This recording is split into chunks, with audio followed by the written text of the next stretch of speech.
మనం భారత ప్రధానమంత్రి విదేశీ పర్యటనల గురించి మాట్లాడుకుంటున్నాం. ఇప్పుడే ఆనంద్ భాస్కర్ గారు చెప్తున్నారు, అమెరికాలో కానీ ఇతర దేశాల్లో కానీ నరేంద్ర మోదీ గారిని సెల్ఫీ స్టిక్ లాగా చూస్తున్నారు. ఇప్పుడు కాంగ్రెస్ పార్టీ యొక్క దీనస్థితి, ఆత్మన్యూనత పదే పదే ప్రతి మాటలో ఎంపీ గారు మాట్లాడిన ప్రతి మాటలో కనపడింది నాకు.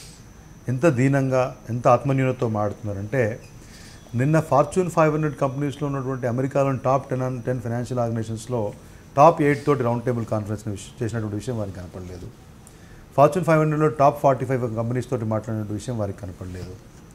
తర్వాత మీకు రేపు పొద్దున మన పోతూ ఐర్లాండ్లో మాట్లాడితే, ఐర్లాండ్లో అక్కడ ఉన్నటువంటి ఐర్లాండ్ విద్యార్థులు వారికి భారత అంటే దేశానికి సంబంధించి మన భాషలో, సంస్కృత భాషలో శ్లోకాలతోటి వారికి స్వాగతం పలికినటువంటి వైనం వారికి అసలే కనపడలేదు. ఇవన్నీ కనపడకపోవడం ఏంటంటే, మంచి విషయాలు చెవులకి కళ్ళకి ఇంపుగా అందరికీ ఆహ్లాదంగా ఉండే విషయాలు కాంగ్రెస్ పార్టీ కనబడట్లేదు, వినబడట్లేదు. వారి యొక్క మానసిక స్థితి దుర్భరంగా ఉందని చెప్పేసి అర్థమైపోతూ ఉంది. నెంబర్ 1. నెంబర్ 2, చాలా బ్లేటెంట్గా అబద్ధాలు ఆడుతూ ఉన్నారు ఆనంద్ భాస్కర్ గారు. I respect him a lot because we both belongs to 1 district and 1 constituency of course. కానీ ఎక్కడా కూడా పారిశ్రామిక పెరగలేదు అంటున్నారు. GDP growth rate has been 7.3%. పారిశ్రామిక ఉత్పత్తి పెరిగింది. వ్యవసాయ రంగంలో ఎగుమతులు లేవని కూడా చెప్తున్నారు. ఎగుమతులు డెఫినెట్గా కొంతమేరకు ఇబ్బంది కలిగిన పరిస్థితి ఉండొచ్చు. కానీ వరల్డ్ ఓవర్ ఉన్న పరిస్థితులు మనం చూసుకోవాల్సిన అవసరం ఉంటుంది. చైనా లాంటి దేశమే వాళ్ళ యొక్క ఎగుమతుల్ని ప్రోత్సహించుకోవడం కోసము వాళ్ళ కరెన్సీ రేటు తగ్గించుకున్న సందర్భాన్ని మనం చూసాం. కాబట్టి ప్రపంచ దేశాల్లో ఉన్నటువంటి ఆర్థిక పరిస్థితులు వారికి తెలియదని చెప్పేసి నేను అనుకోవట్లేదు. కాబట్టి భారత ప్రధాని సెల్ఫీ స్టిక్గా మారిపోయాడు. ఇవన్నీ కూడా వారి యొక్క స్థాయికి తగినటువంటి మాటలు కావని చెప్పేసి నా ఉద్దేశం. డెఫినెట్గా నేను అంత దూరం వెళ్ళను. ఇక్కడ భారత ప్రధానికి పోతే ఇవాళ న్యూయార్క్లో, లేకపోతే అంతకుముందు ఐర్లాండ్లో తర్వాత ఏ రకమైనటువంటి స్వాగతం దొరుకుతూ ఉంది. అంతకుముందు అమెరికా పోయినప్పుడు కానీ వివిధ ఈ 20 దేశాల్లో భారత ప్రధానికి దొరికినటువంటి గౌరవం మీరు అబ్జర్వ్ చేయాల్సిన అవసరం ఉంటుంది. కాబట్టి ఇంతకుముందు వీరు ఒక మాట చెప్పారు, ఎస్ ఐ అండర్స్టాండ్, మారిషస్ నుంచి మీరు రూట్ చేయాల్సిన అవసరం ఉంది. అందుకని ఏం చెప్పారు ప్రధానమంత్రి గారు, మై ఫస్ట్ ఎజెండా, నా అన్నిటికంటే నా ప్రయారిటీ ఏంటంటే నా గవర్నెన్స్లో మార్పు తీసుకురావటము, సంస్కరణలు ఇంకా వేగవంతం చేయడం అని చెప్పేసి. అదే విషయాలు కొంతమంది సీఈఓస్ కూడా ఎక్స్ప్రెస్ చేసే సందర్భం మనం చూసాం. కాబట్టి భారతదేశంలో వచ్చినటువంటి గణనీయమైనటువంటి మార్పుల్ని, లేకపోతే విదేశాంగ విధానంలో ప్రధానులు నేర్పాల్సినటువంటి దౌత్య విధానాల్లో మార్పుల్ని కాంగ్రెస్ పార్టీ పసిగట్టలేకపోతే, దాన్ని డైజెస్ట్ చేసుకోలేకపోతే దానికి మేమే చేయలేం. వారిని మనం అర్థం చేసుకోవాల్సిన అవసరం ఉంటుంది.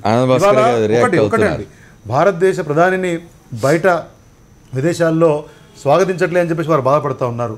కానీ సొంత కూటమిలో ఉన్నటువంటి పార్టీలే నీ ప్రచారం మాకొద్దు మహాప్రభు అని చెప్పేసి భారతదేశం నుంచి వాళ్ళ ఉపాధ్యక్షుని గారిని పంపించారు. పంపించిన విషయాన్ని భారత మీడియా పట్టించుకోలేదు. ఎందుకు పోయాడంటే చెప్పుకునే పరిస్థితుల్లో కాంగ్రెస్ పార్టీ లేదు. ఏదో మీటింగ్ పోయాడు, మేధావుల మీటింగ్ అంటే మేధావుల మీటింగ్లో రాహుల్ గాంధీకి ఏం పని చెప్పేసి దేశం అనుకుంటోంది. ఆ మేధావుల మీటింగ్ ఎప్పుడో అయిపోయిందని చెప్పేసి కన్సల్ట్ సంస్థ చెప్పింది. మీరుండి మేము గందరగోళంలో ఉన్నాం, పాకిస్తాన్ ఏం మాట్లాడితే మా దగ్గర వ్యూహం లేదంటే, ఎన్నడూ లేనంతగా పాకిస్తాన్ సరిహద్దుల్లో కానీ మరో సరిహద్దుల్లో ప్రాపర్ రిటాలియేషన్ చేసినటువంటిది గవర్నమెంట్, ఇండియన్ గవర్నమెంట్. ఆ విషయంలో మీరు అర్థం చేసుకోవాల్సిన అవసరం. Let us hear Anand Bhaskar. చెప్పండి ఆనంద్ భాస్కర్ గారు.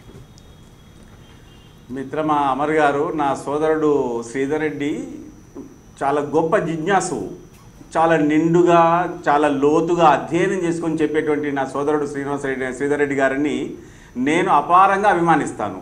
కానీ రాజకీయంగా, సైద్ధాంతికంగా పరిపూర్ణంగా విభేదిస్తాను. మాలో నెలకొని ఉన్నటువంటి ఆత్మన్యూనతకు సంకేతం ఏమిటయ్యా అంటే, ఆయన ఒక్క మాట పలకగా ముందే ఐర్లాండ్లో పిల్లలు సంస్కృత శ్లోకాలతో స్వాగతం అని చెప్పి, ఎందరో మహానుభావులు అని చెప్పి చేసిన స్వాగతాన్ని విన్న వెంటనే భారత ప్రధానికి గుర్తొచ్చింది ఏమిటయ్యానంటే, భారతదేశంలో వచ్చేటువంటి విమర్శ గుర్తొచ్చింది తప్ప అక్కడ పిల్లల్లోని ఆ పసి నవ్వుల్లోని సొగసు గుర్తు రాలేదు. అంత మాత్రమే కాకుండా వారిలో ఉన్నటువంటి సంక్షోభం ఇప్పుడు ఏ స్థాయిలోకి వెళ్ళిందో దయచేసి ఒకసారి ఆలోచన చేయండి. మీరు సరిహద్దుల్లో ఏ రకమైన పరిస్థితి నెలకొని ఉన్నదో మొట్టమొదటిసారి చర్చ జరగకముందే ఐక్యరాజ్య సమితి భద్రతా మండలికి పాకిస్తాన్ రాతపూర్వకంగా నిన్న సాయంత్రం ఫిర్యాదు చేసింది. ఇటువంటి దౌత్య సంక్షోభం ఎప్పుడు ఏర్పడలేదు. ఇటువంటి సంక్షోభాల గురించి నేను నిజాయితీగా ప్రస్తావన చేసే ప్రయత్నమే చేశాను తప్ప మాలోని ఆత్మన్యూనత మీకు కనిపిస్తే సంతోషం. ఎందుకంటే మీకు మితిమీరిన ఆత్మవిశ్వాసం ఉంది. ఈ పాయింట్ గురించి శ్రీధర్ రెడ్డి గారు ఏం మాట్లాడలేదు. ప్రతి ఒక్కరు కూడా చాలా ఆనంద్ భాస్కర్ గారు ఆనంద భాస్కర్ గారు ఈ పాయింట్ ఇంతకుముందు శ్రీధర్ రెడ్డి గారు ఈ పాయింట్ ఆన్సర్ చేయలేదు. మీరు చెప్పింది ఈ మన ఐక్యరాజ్య సమితిలో పాకిస్తాన్ చేసిన దీని మీద. పాకిస్తాను ఐక్యరాజ్య సమితికి పాకిస్తాను ఈ విషయం మీద ఫిర్యాదు చేసినటువంటి వాస్తవమే. ఇవాళ ఐక్యరాజ్య సమితి వేదికగా భారతదేశానికి శాశ్వత సభ్యత్వం రాకూడదు ఏ విధంగానైనటువంటి ఒక ఆలోచన విధానం పాకిస్తాన్ దేశానికి. దానికి సరిహద్దుల్లో అల్జడి సృష్టించడం కావచ్చు, మనం ఎంత ప్రొయాక్టివ్గా మన ఉల్ఫాలో చూసాం, ఎంత ప్రొయాక్టివ్గా మనం దౌత్యం చేసినా కానీ కాల్పుల విషయం మనం చూసాం. కాబట్టి డెఫినెట్గా ఇవాళ అంతర్జాతీయ వేదిక మీద మనను అప్రదిష్ట పాలు చేసేటువంటి ఆ ప్రయత్నానికి మరి కాంగ్రెస్ పార్టీ సంతుష్టిగా ఆనందంగా ఉందా అనేది నాకు అర్థం కావట్లేదు. పాకిస్తాన్ చేస్తున్నటువంటి ప్రయత్నాన్ని మీరు కొనియాడుతున్నారంటే నేను అందుకే చెప్పాను, మీ ఆత్మన్యూనత, మీ గందరగోళ పరిస్థితి. పాకిస్తాన్ భారతదేశాన్ని అప్రతిష్ట చేసే విషయాన్ని మీరు అంత గొప్పగా ప్రస్తావిస్తూ ఉన్నారు. ఐర్లాండ్లో వారికి ఆ పాట గుర్తొచ్చిందని మీరు అంటా ఉన్నారు. వారు ఏం చెప్పారు, విదేశీ గడ్డ మీద విదేశీ బాలురు ఇదేదో కంటదా పట్టినట్టు చెప్పట్లేదు, ప్రతి భావాన్ని అర్థం చేసుకున్నటువంటి విషయాన్ని మనం చూసాము. అంత గొప్పగా విదేశీయులే ఉంటే కొంతమంది మా స్వదేశీ గడ్డ మీద కూడా వీరికి వేరేలా కనబడుతుందనే విషయాన్ని, అంటే మనం బాగా కావాలి అనే విషయాన్ని చెప్పారు. చెప్తే ఇంకో విషయం చెప్పలేదే. I'll just come back. I'll take one more break and come back. మనం విదేశీ పర్యటనల గురించి మాట్లాడుకుంటున్నాం. ఆనంద భాస్కర్ గారి మీద రియాక్ట్ అవుతున్నారు ఇంతకుముందు, చెప్పండి. అమర్ గారు, నేను ఎక్కువ సమయాన్ని తీసుకోను కానీ ఒక్క మాట మనవి చేస్తానండి. చెప్పండి. దయచేసి గమనించండి, 70 సంవత్సరాలుగా ఐక్యరాజ్య సమితిలో భారతదేశం తరఫున భారతదేశ సభ్యత్వంలో దాని గౌరవాన్ని ఇనుమడింపజేయడానికి కాంగ్రెస్ వహించినటువంటి పాత్ర ఎవరికి గుర్తు లేకపోతే, భారతీయ జనతా పార్టీకి అది కంటికి కనిపించకపోతే నేను ఆశ్చర్యపడను. కానీ భారత ప్రధానిగా పదవీ విరమణ చేసిన తర్వాత డాక్టర్ మన్మోహన్ సింగ్ గారిని సాధికారికంగా జపాన్ ప్రభుత్వం జపాన్ చక్రవర్తి చేతుల మీదుగా జపాన్ అత్యున్నత పురస్కారంతో సత్కరించిన వాస్తవం కూడా వారికి గుర్తుండే ఆస్కారం లేదు. నేను కేవలం ప్రపంచ మాధ్యమాలలో ప్రపంచవ్యాప్తంగా ఉన్నటువంటి విశ్లేషకుల పదజాలాన్ని మాత్రమే నేను తీసుకున్నాను. నేను విమర్శించడానికి భారత ప్రధాని బయట మన దేశం దాటిపోయి ఆయన చేస్తున్న దౌత్య ప్రయత్నాన్ని గౌరవించాలి సగౌరవంగా అనేటువంటి సంస్కారం గలవాన్నే. కానీ సెల్ఫీ స్టిక్ అని అక్కడి నుంచి వచ్చినటువంటి కామెంటే.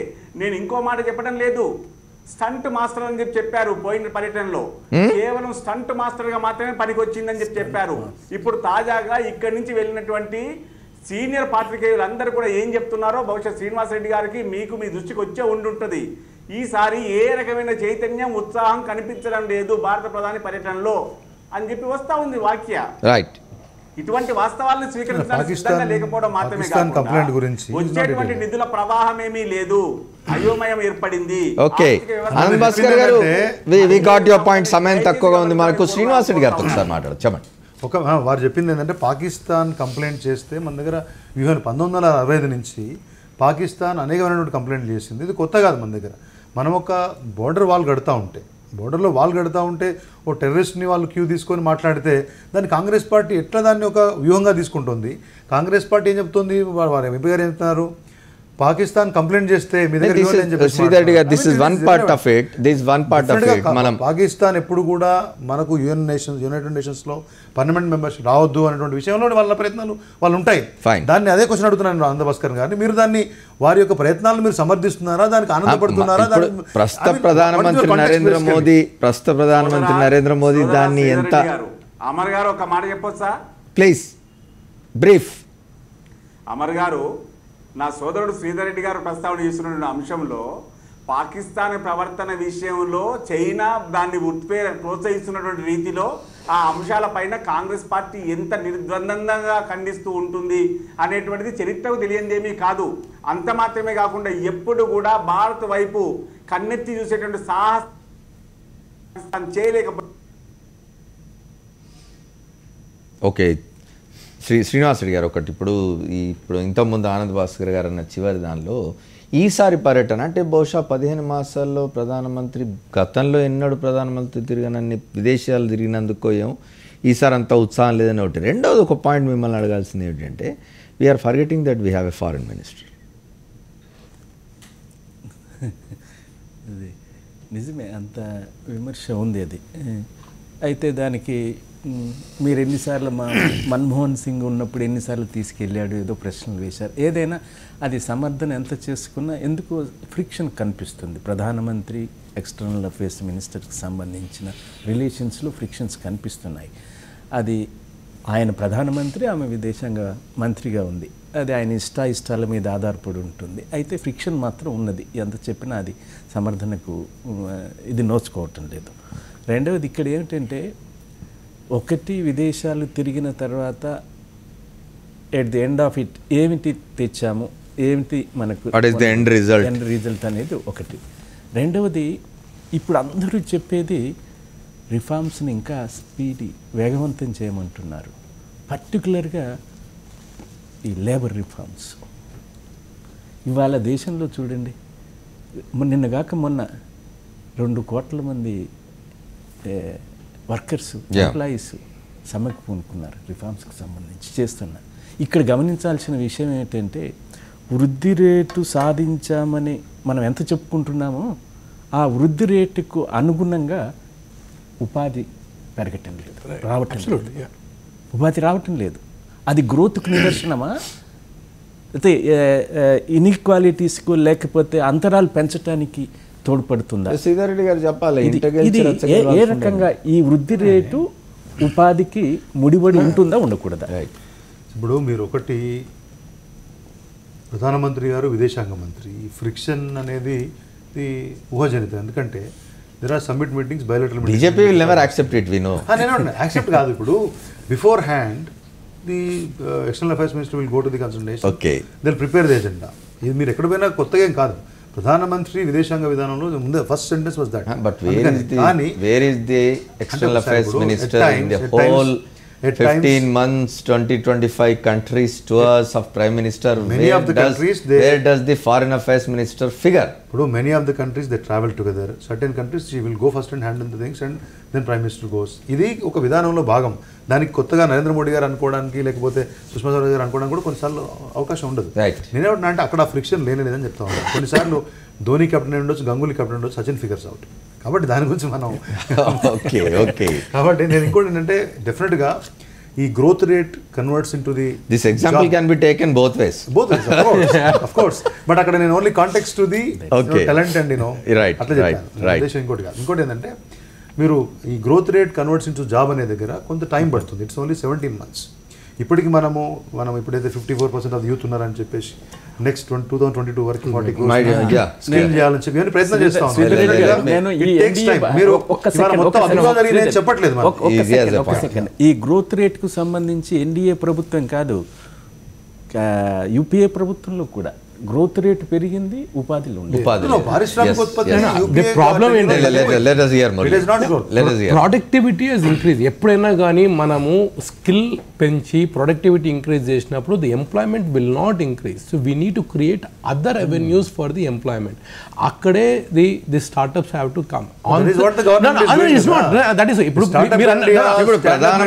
ప్రధానమంత్రి విదేశీ పర్యటనలు మన దేశంలో పరిస్థితులు మెరుగుపడడానికి నేను అదే చెప్తున్నా అమర్ గారు. ఇప్పుడు 17 నెలలు అయింది అన్నారు శ్రీధర్ రెడ్డి గారు. 17 నెలల్లో మనము ఈ ఫారిన్ క్యాపిటల్ ఇక్కడ రావడానికి సరళీకృతం చేయడానికి it just takes A 1 stroke of pen. It doesn't require a huge deal. ఇప్పుడు మీరు రేపు ప్రధానమంత్రి గారు సిలికాన్ వ్యాలీలో వెళ్తున్నారు. సిలికాన్ వ్యాలీలో శాండ్ హిల్ రోడ్లో మీరు మాట్లాడే ప్రతి వీసీకి కూడా మీకు చెప్పే మాట ఒకటే, ఏమంటారు, అయ్యా మేము డబ్బులు పెట్టడానికి మా దగ్గర డబ్బులు ఉన్నాయి, మేము రెడీగా ఉన్నాం, మీరు మా డబ్బులు ఈజీగా మేము పెట్టిన తర్వాత బయటకు తెచ్చే పరిస్థితి చేయండి. ఈరోజు ఒక కంపెనీ నేను పెట్టిన తర్వాత కంపెనీ ముయ్యాలి అంటే నేను 3 ఏళ్ళు రిజిస్ట్రార్ ఆఫ్ కంపెనీ చుట్టూ నేను తిరగాలి. అటువంటివన్నీ తీసేయండి. ఎప్పుడైతే as an entrepreneur I want to fail fast, I want to open multiple companies, I want to take an idea and make it successful.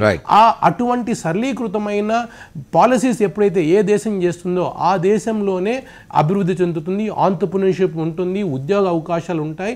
ఈరోజు ఇంతమంది నిరుద్యోగులు ఉన్నారు, వాళ్ళందరికీ మనం ఆంటర్ప్రెన్యూర్షిప్ ఎందుకు ఒక మార్గదర్శనం చేయలేదు? శ్రీధర్ చెప్పండి, ఫైనల్ గా మీరు how are the prime minister's foreign tours helping India? ఏమంటే మీరు అందుకనే స్టార్ట్అప్ ఇండియా స్టాండప్ ఇండియా అని చెప్పేసి మోడీ గారు నినాదం తీసుకుని ఎందుకు ముందు పోతున్నారు? మీరన్నా ఆంటర్ప్రెన్యూర్షిప్ని డెవలప్మెంట్ చేయడం కోసం. తర్వాత మీరు ఎగ్జిటింగ్ ది బిజినెస్ ప్లాన్స్ అనే విషయంలో కూడా మీరు రియల్ ఎస్టేట్ బిజినెస్లో కానీ ఇంకో దాంట్లో we already done some is of doing business ఫార్మాట్లో చేశారు. మీరు అన్నారు ఇంతకుముందు ఒక పెన్ స్ట్రోక్లో చేయొచ్చని. మా శ్రీనివాసరెడ్డి గారు ఇంతకుముందు లేబర్ రిఫార్మ్స్లో 45 చట్టాలని 5 చట్టాలకు తీసుకొస్తున్నారంటే ఈ దేశంలో 2 కోట్ల మంది సమ్మె చేశారని చెప్పి, అది ఆర్గనైజ్గా జరిగిందా అనార్గనైజ్ జరిగిందా, రోడ్ సేఫ్టీ బిల్ తీసుకురావడానికి కూడా ఒక నిమిషం లెట్ మీ రెసిస్ట్ చేసేటటువంటి పరిస్థితులు ఉన్నాయి. అందుకనే I'm not acknowledging Rupert Murdoch credentials, but I never know a best leader with best policies in a complex nation. Policies will only come good when they can be implementable. This is not a nation to accept everything on a blanket format. Startup policies are not. ఒకటి మీరు ఒకటి mind set change చేయాలి. ఆ ప్రయత్నం మేము చేస్తూ ఉన్నాము. అందుకే వారి సెంటెన్స్ ఏముంది, I'm working on my governance, change in my governance. నా ప్రభుత్వ యంత్రాంగం పనితీరులో మార్పు చేయడానికి ప్రయత్నిస్తామని ఈ రోజు ఇండియాలో startup culture has taken over అండి. మన స్టార్టప్ కల్చర్ కు రైట్ పాలసీస్ కావాలి. This trip with this 45 CEOs meetings and other things, తర్వాత డెఫినెట్గా పెట్టుబడులు వస్తాయి. We should hope that our country should get the permanent. డబ్బులు పెట్టడానికి 10 మంది రెడీ ఉన్నారు అమర్ గారు. We need policies where I can take the money. Thank you very much Srinivas Reddy గారు, శ్రీధర్ రెడ్డి గారు, మురళి గారు, అట్లాగే ఆనంద భాస్కర్ గారు కూడా కృతజ్ఞతలు. వారి మధ్యలో టెక్నికల్ ప్రాబ్లమ్స్ వల్ల ఫ్రీజ్ అయిపోయింది. We could not hear him properly in the ending. Thank you very much ఆనంద భాస్కర్ గారు. ఇక భారత ప్రధానమంత్రి విదేశీ పర్యటనలు దేశానికి ఉపయోగపడాలి, భద్రత ఐక్యరాజ్య సమితిలో శాశ్వత సభ్యత్వం వ్యవహారంలో కానివ్వండి, పొరుగు దేశాలతో మన సంబంధాలు మెరుగుపరచడం విషయంలో కానివ్వండి, మన దేశానికి పెట్టుబడులు తెచ్చే విషయంలో కానివ్వండి, ప్రధానమంత్రి చేసే ప్రయత్నాలన్నీ అవి ఆచరణలో మళ్ళీ వాటి ఫలితాలు కనిపించాల్సి ఉంటుంది. అప్పటి వరకు వేచి చూడాల్సింది ఏం జరుగుతుందో. ఇది 4th ఎస్టేట్. ఇక గోదావరి గట్టుపై మళ్ళీ తుపాకీ మోతలు, ఎర్రబారుతున్న అడవులు, కళ్ళ ముందు పాత రోజులు. మ్యాగజైన్ స్టోరీ రాత్రి 9:30 గంటలకు చూడండి సాక్షి ప్రసారంలో. Stay tuned to Sakshi. This is Amar signing off.